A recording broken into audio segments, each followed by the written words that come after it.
இந்தியாவில் வாழவே அச்சமாக இருப்பதாக கூறிய நடிகர் ஆமீர் கானுக்கு தக்க பாடம் புகட்ட வேண்டுமென மனோகர் பாரிக்கர் கூறினார்.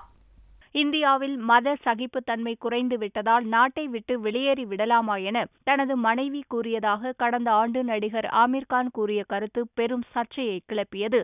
புனேயில் நடந்த புத்தக வெளியீட்டு விழாவில் ராணுவ அமைச்சர் மனோகர் பாரிக்கர் பேசும்போது ஆமீர் கான் பற்றி பேசினார். நாட்டை பற்றி இப்படி பேச அவருக்கு எவ்வளவு திமிரு இருக்கும் என்ற பாரிக்கர், இதை போன்ற நபர்களுக்கு நாட்டு மக்கள் தக்க பாடத்தை புகட்ட வேண்டும் என்று ஆவேசத்துடன் கூறினார். பாரிக்கரின் இந்த கருத்துக்கு காங்கிரஸ் கண்டனம் தெரிவித்துள்ளது. பாகிஸ்தானிடமிருந்து இந்தியாவை காப்பதை விட்டுவிட்டு ஆமீர் கான் போன்ற இந்தியர்களை மிரட்டுவதுதான் ராணுவ அமைச்சரின் வேலையா என காங்கிரஸ் செய்தித் தொடர்பாளர் ரன்தீப் சுர்ஜேவாலா கேள்வி எழுப்பியுள்ளார்.